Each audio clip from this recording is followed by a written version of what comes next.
And for those of you that have been watching our recent shows, I brought up the idea that maybe a booster is placing our coordinator. Not a good idea to me. And that is the central matter.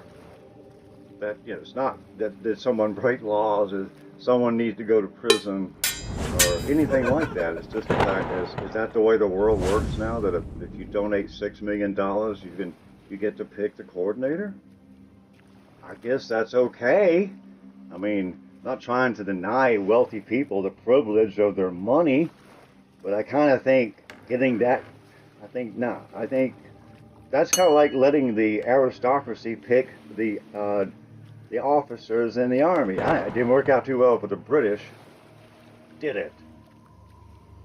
Well, that's the whole angle. If that doesn't bother you, go ahead and go watch your TikToks. If you got me 30 seconds, thank you. We'll get to count that as a view. How about that? What did I tell you the first 20 seconds? Yeah, you go tell everybody what I said, because probably hadn't said anything yet. I was just thanking you for watching where we are now. And where we are now is like hours and months of research only gives you a sentence. It appears that the offensive coordinator position for Georgia is occupied because a booster wants that coach. That's just the reality. Now, do we have evidence to make that seem real? Yes. Do we have evidence to show that that was done as a deal? No, of course not. All that stuff's done under the table, and they tell you that. So what's an investigation going to find out? Let me tell you something. I didn't start an investigation in 2008 worrying about what Georgia donors did. They just stumbled into the investigation that had been going on since then. The topic of that investigation and the people that were helping with that investigation had nothing to do with Georgia football in the original intent of the investigation. Georgia football simply stepped into our investigation. Mike Bobo simply stepped into our investigation. These fine donors simply stepped into our investigation. And our investigation goes on. It's not a rant against a head coach or a coordinator. We could care less who Georgia's coordinator is. If you're a Georgia fan, you should care. As a Georgia fan, I do care, but as the conducting this investigation, it means nothing. Mike Bobo wasn't the subject of our investigation. He just showed up.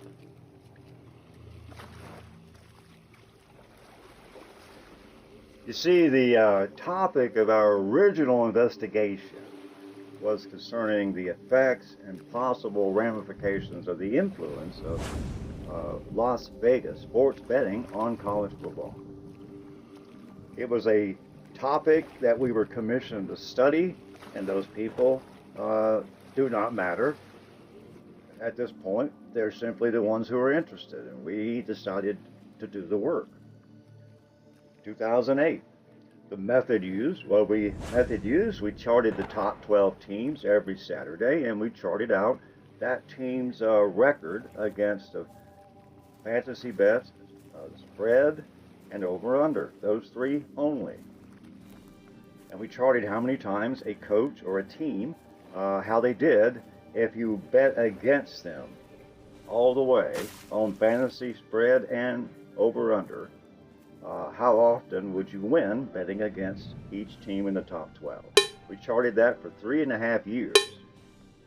Typically, most of those schools charted around 15 to 20%. In other words, if you bet against Ohio State, you'll lose 95% of the time. If you bet against any of the top 12, you might win 12%. Betting against them wasn't a good idea. But betting against Georgia the entire time Mike Bobo was with Mark Richt and also with Kirby Smart, it was never an exception. It ranged in the 90%, meaning bet against Georgia on fantasy, spread, and over-under, you will win 90% of the time, and that's been the case, and it has been the case, and we simply are doing that. We're simply charting it. We've done it since 2008. We've got everything on paper. We have scores, and there's nobody that outlines quite like our dear Mr. Bobo. And so Mike Bobo came into our radar in our investigation around 2008, and he showed up in a big way.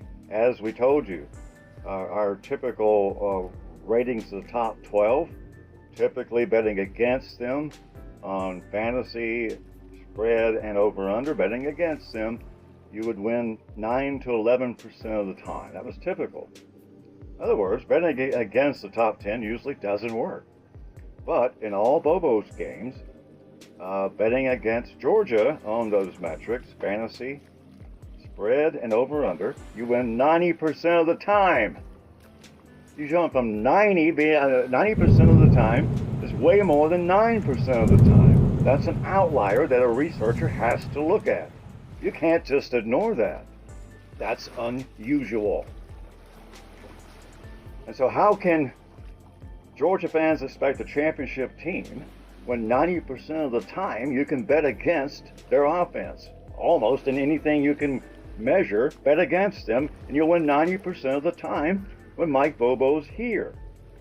That fact couldn't be isolated, or it could be, but it doesn't seem likely that that fact would be isolated from the fact that he was handpicked to be a coordinator. Those two things might be related. If you can't understand what I'm trying to say at this point, go watch your TikToks. But Georgia has a problem. They have a problem that you can bet against their offense and win. So I wouldn't be betting on winning any titles until something changes.